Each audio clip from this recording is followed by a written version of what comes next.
All right, thank you so much for staying with us. You're watching Breakfast Daily. We're having the news review segment. We've just dealt with the issue of the CJ and the petition to have her removed. We're going into other matters that border on security and how we operate as Ghanaians and how foreigners also operate here in this country. Yesterday, a story came up where a Nigerian businessman was arrested near the Jubilee House for blocking an apartment entrance with armed men. I'll bring you details of that story by Jude Duncan. I'm reading from citynewsroom.com. And it says, national security operatives in a joint operation with the police and the military, led by Richard Jakpa and the Deputy Director of Operations at the Presidency, Mustafa Gbande, have arrested a Nigerian businessman named Ben Peters at the Aurora apartment in Kanda near the Jubilee House. The businessman, along with some unidentified armed men, had reportedly blocked the entrance to the residential facility with his vehicles, denying access to other occupants of the apartment complex. The police have since arrested Mr. Peters, along with some individuals close to him, and his vehicles have been seized by national security. So basically, that's the story. This gentleman was picked up for obstructing traffic. I mean, blocking the access of this particular apartment complex. We're not sure why we are being told that he had armed men, what level of power he wields to run around with armed men, whether it's a security detail officially assigned to him, we do not know. But my concern is how some people appear to have some sort of power in this country and what it portends for our security going forward. I'll start with you, Larry, and what your take on this is. Yeah, first of all, I hear he was released last night anyway. Yeah, he was. I mean, he didn't spend too much time over there. What actually happened was he lives in that particular apartment with some of his workers and so on.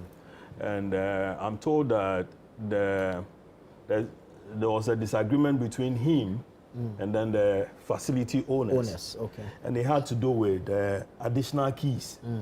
So the card you have, you know, could only take you to a particular floor. You can't go beyond that or below that. Okay.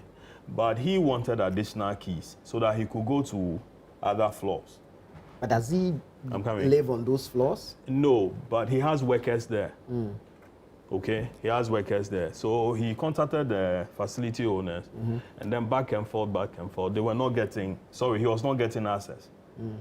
So in order to create some sort of, you know, chaos, or I mean, to have access, he decided to create chaos. And his chaos was to block the road leading to the facility. So he ended up affecting the managers of the facility and then other residents as well. Now they tried getting him to see reason. He wouldn't, you know, yield. Think they called in the police, no, until then I hear the matter was reported to the presidency, that's the director for operations, that's Kofi Boache. And then he then detailed Mustafa Gbande to go to the place. I've spoken with Mustafa, and Mustafa claims that when he got there, they called the gentleman several times on phone and everything. He wouldn't budge. Until Ibrahim Mahama, who also has some of his workers in that facility or in that area, came in and was able to go to his apartment and called him and was able to then bring him down to come and do whatever. It was from there that... But did Mr. Mahama have a key that could access this gentleman's floor? Okay, so I'm told that, I mean, with the key, you had access to the, you know, the elevator that could lead you to a particular floor. In the absence of that, then you would have to use the stairs. Okay. I don't know. I didn't ask whether he used the stairs or the facility owners were able to give him additional key or a key that could enable him. Because they should have a master key. I'm sure that but he was able to intervene because he has his workers there as well, and they needed to go to work, and so went to call him, and then he then came down. It is from there that you know, Mustafa and all the police had access to him, and then took him to the regional police command. Accra. Yes, for him to go and write a statement and so on. And after that, he was released. I think reason prevailed and so on. But when they got there, they noticed that he had parked a lot of cars over there. I mean, he seemed to be on his own, really. And then had the security detail, as you mentioned, Ghanaians and Nigerians. Some of them went into scuffle with the state security apparatus and so on. And so this is the reason behind that whole drama that happened. It had nothing to do with, the state. It's purely a business matter, between him and then his landlord, supposedly. Yeah. Do we know this gentleman? Yes, Benedict Peters. Benedict Peters was the one that the Akufo-Addo government got to do the COVID testing. At the airport? At the airport. So he owns a company called Frontiers. Yes, so he's the owner of Frontiers. And you recall Frontiers and how they came by that contract. And then, I mean, parliamentary scrutiny was completely missing. People asked questions, we never got anything as far as that is concerned. So I'm sure, I mean, that sense of, that is where he might have gotten that sense of power from, to do a thing like that. If you have a tenancy arrangement with a company like that, I mean, well, why should I become a victim of your disagreement with your landlord? Yeah. Okay, people who were to go to work couldn't go to work. I mean, because he had blocked the road. He had blocked the road and people couldn't have access. And then they called him severally. I hear he even threatened to shoot. I mean, that's an allegation, really. He wouldn't come down until Ibrahim then moved in to go and pull him down, literally. Yeah. Honorable, I am worried that an individual, irrespective of what national he is able to supposedly wield so much power, and his staff actually engage national security or our security apparatus, security officers in an exchange of a sort. In a fiscal. I was enjoying Larry's his narration, and then he diverted to Akufo-Addo gave him. We needed to establish who this gentleman and is. Because of that, he thinks that sense of power is what is giving him that kind of authority. Because Akufo-Addo gave you a contract 2-3 years ago, you should block the road. What kind of nonsense is that? Who is he anyway? If Akufo-Addo gave you contract, and so what? And so you should come and block an entire apartment road. That is where I say I differ from Larry's point, that I don't think this should even be, Akufo-Addo should be brought to this matter at all. If Akufo-Addo has given you a contract, then so what?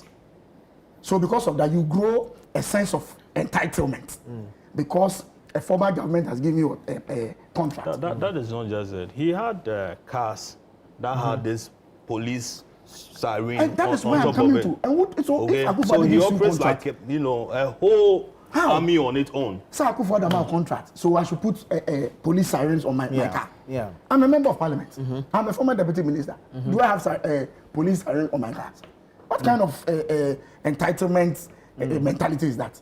Is the level of authority? What kind of entitlement is that? And you are bringing in Ibrahim. When I was reading the story and I saw Ibrahim, I said, you are dragging this businessman into this thing for nothing. Yeah.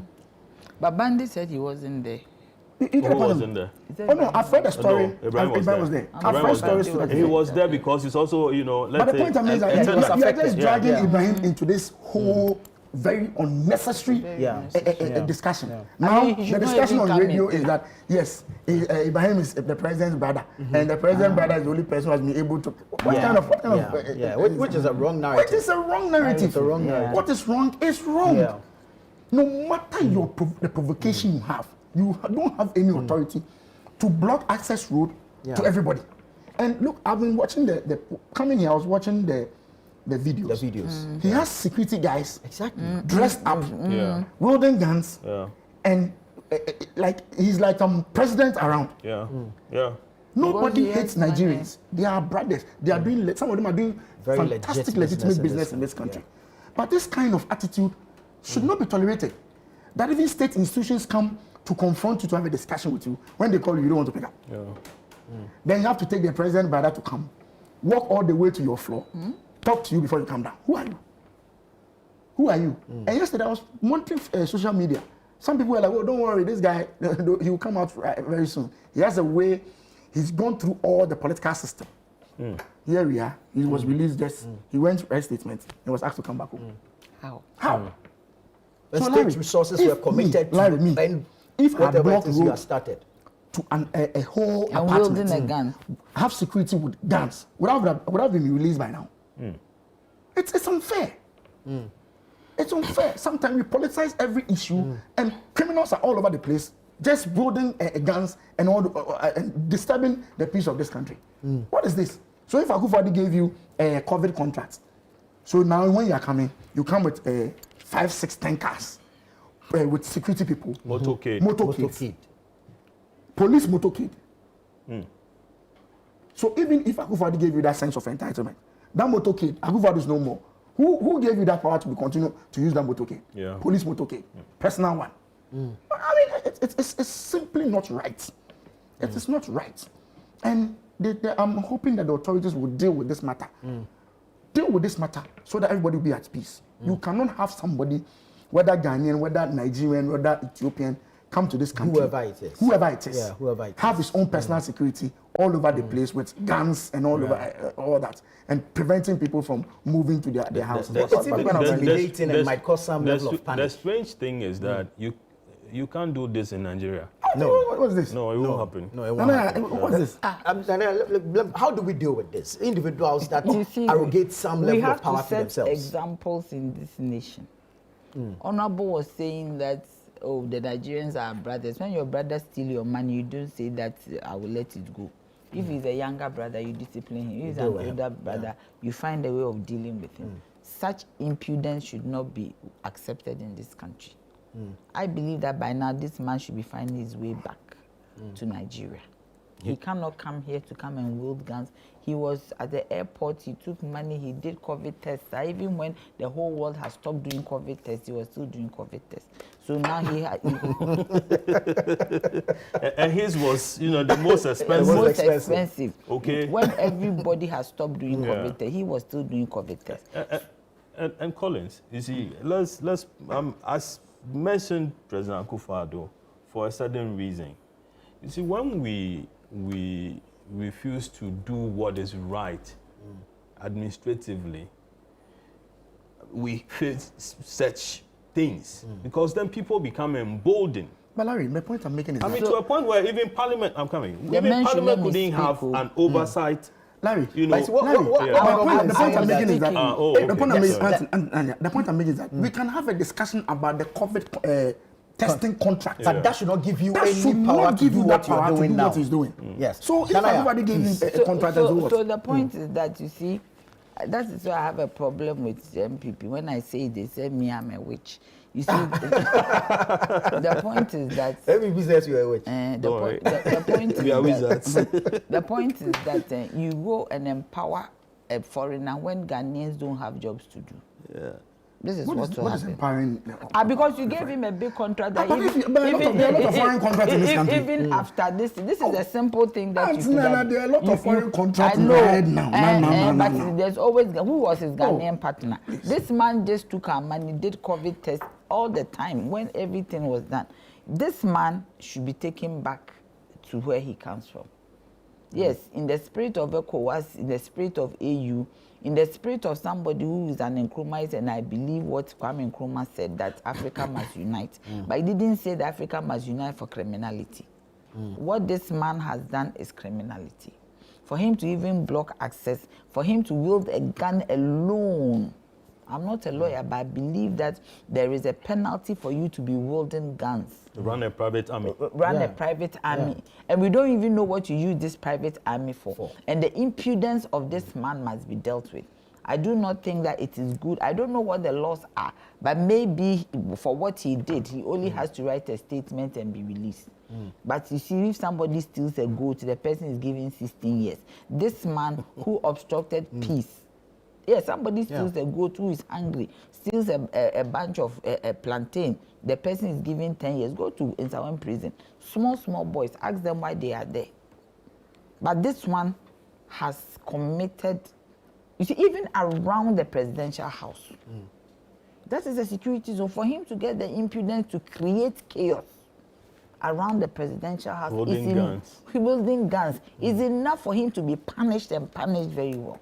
I don't know where he was taken and he just wrote this thing. Look at the arrogance on his face, as if he can just come and walk over us and have it. Yes, look at the arrogance on his face.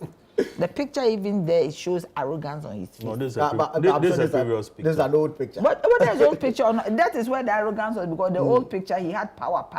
Can I chip in this? Yes. You recall there was an incident. There was an incident where the airport lands became an issue that it's supposed to be allocated for a certain private development. Yeah. He was the guy that the government then wanted to give the airport land to, until there was But this, controversy. you know that affair that even if you are a foreigner, Yeah. you can't hold lease of land in this country.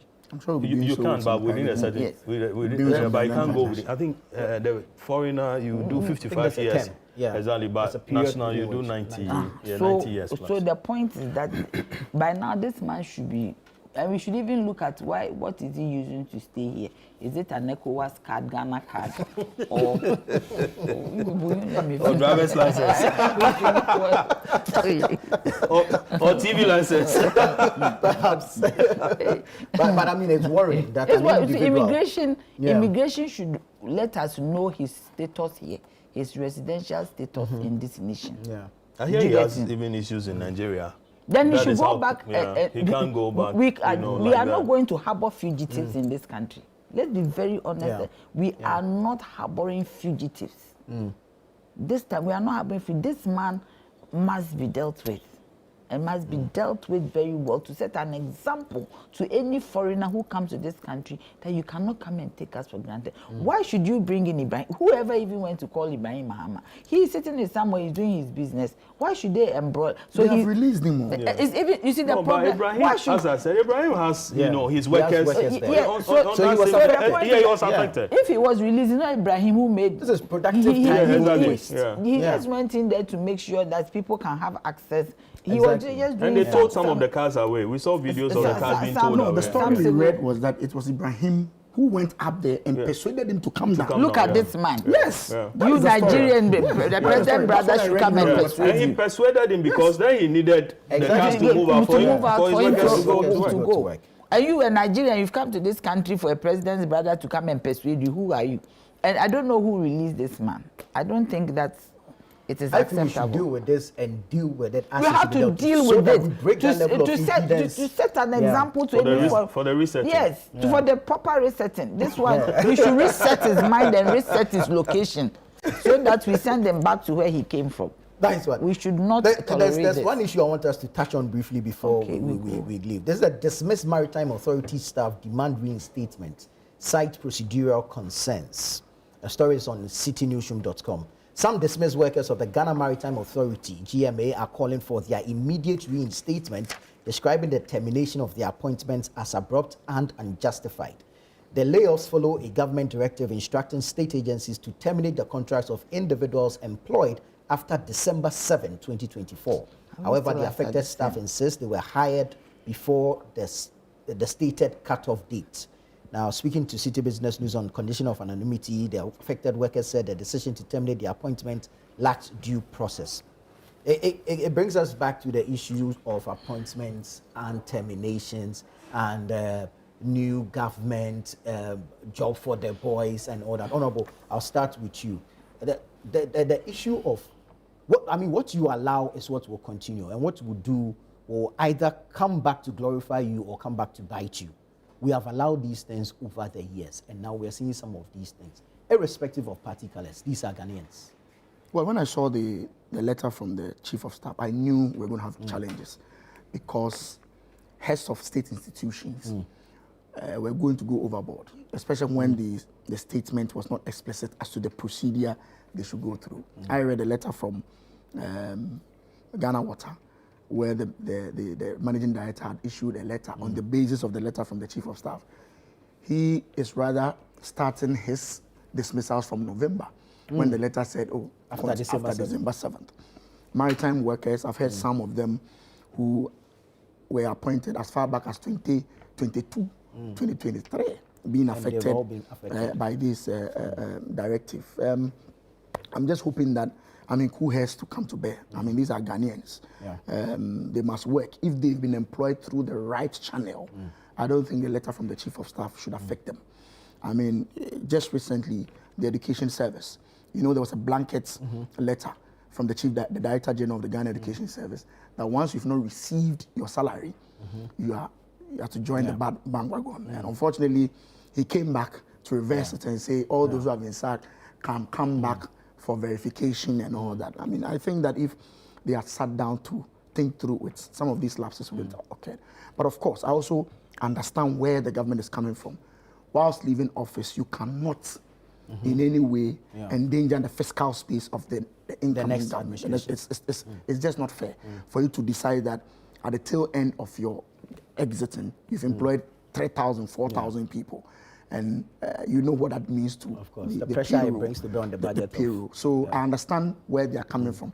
I thought that the Chief of Staff could have approached this matter on a case-by-case basis. I listened to Kujetua Blakwa. Would there have been time to go through this? Yes, I listened to because Kujetua Blakwa. You will be paying salaries. I listened to Kujetua Blakwa, where in his ministry, he just did a simple audit. Within 2 days, he found out those who were employed through the right channels and then asked them to come back. Because it was very clear that these were people who had gone through a certain vetting process and for a very long time. Some of them got their letters in October. And they were not just employed in October, because at the ministry, at the foreign ministry, they go through a certain process. So when you come and say, well, somebody just got a letter in November, it was close to election, so I'm sacking the person, it becomes a little bit this have been unfair. replicated? That's what I'm saying. If it had been done on a case-by-case basis, some other chief executives of state-owned institutions did not really look at the directive very well. Because if you read the Chief of Staff directive, he said that the respective institutions must go through a certain procedure. But I think some of them went overboard and gave a blanket letter that all teachers who have not received their salary should go home. Knowing very well, in my constituency, I have about 26 teachers who have come to me who have been employed since June. But to get yourself onto the payroll, it goes through a certain process, verification and all that. Financial clearance. So some of them genuinely had gone through the process, but they've not received their salaries.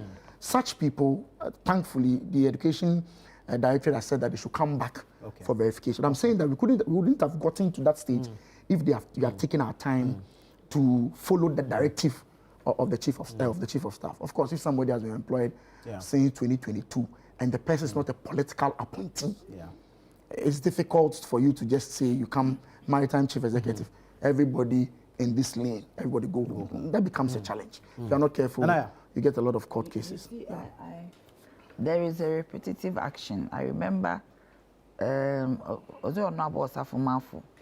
went before Parliament and also said that the people who were employed after 7 December, they have to go. Good. And it has happened in this time too. What I would say is that we should have constitutional provisions as to what, with the new constitutional amendments, I think that we should have constitutional provisions as to what can be done by the outgoing government and what cannot be done. So if you have these laid down rules, everybody knows what they can do. Because there are times that the outgoing government is in a hurry to put their people in places, especially if they did not think that they were going to lose the election and they were so confident that they were going to win.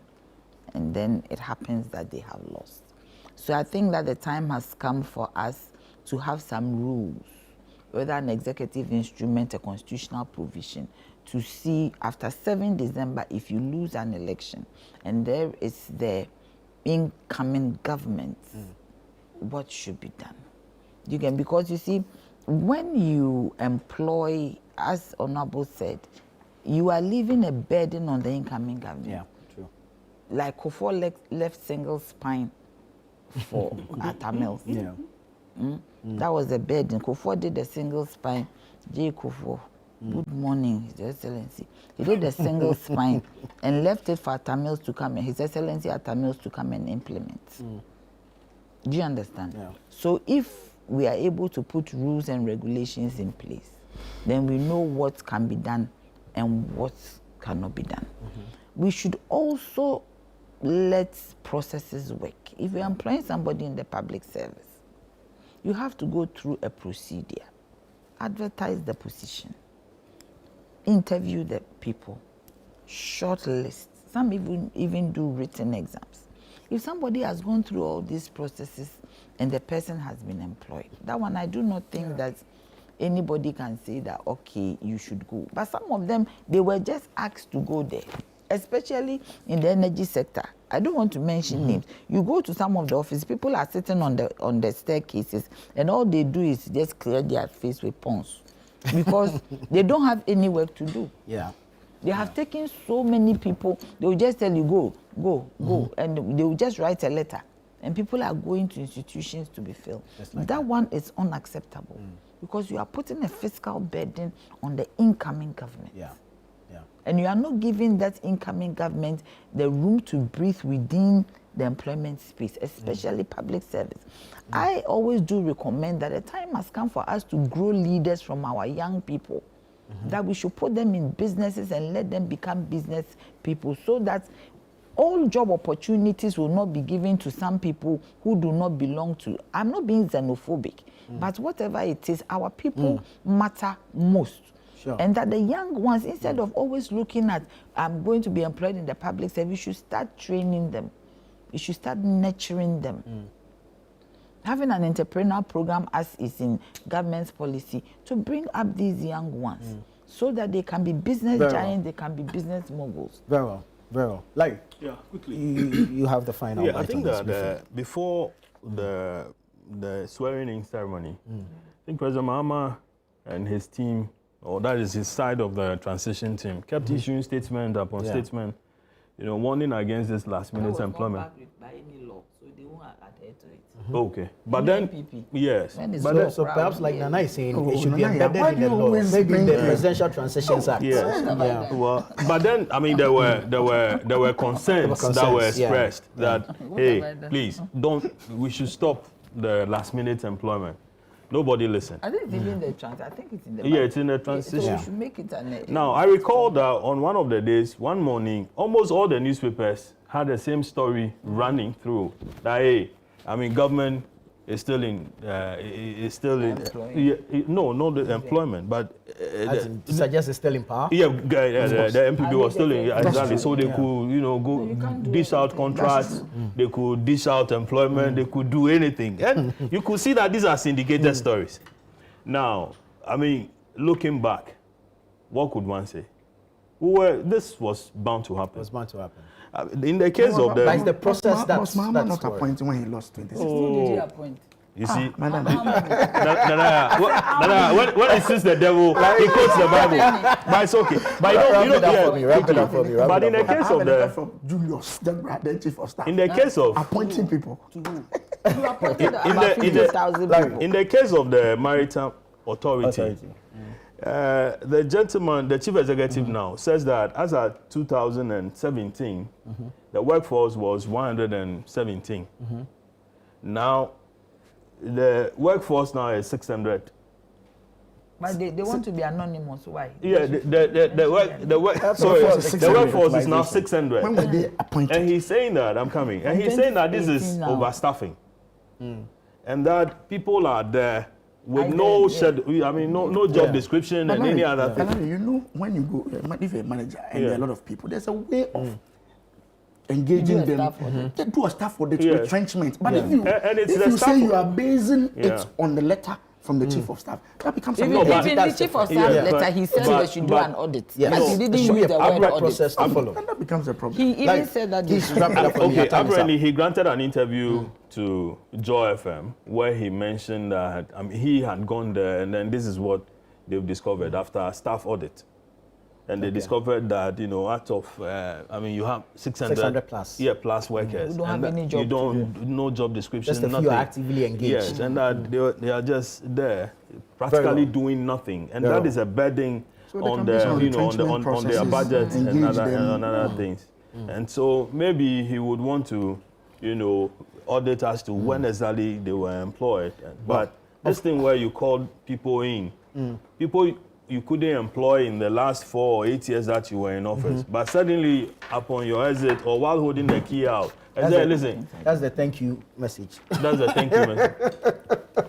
Anyways, ladies and gentlemen, thank you so much. We'll have to leave it here. The Honorable Collins Adomako Mensah, Member of Parliament of Fija Kwabre North, the ever adorable Nanaya Ajantua, Who is in green? presidential staffer. Who is in green? Yeah, we need to add that. And on a resetting agenda, both mind and presence. Presidential staffer, yes. And of course, the editor of the Herald newspaper, Larry Dogbe. Thank you so much. This has been the news review here on Breakfast Daily. My name is Nanatufo Boateng. Thank you for watching.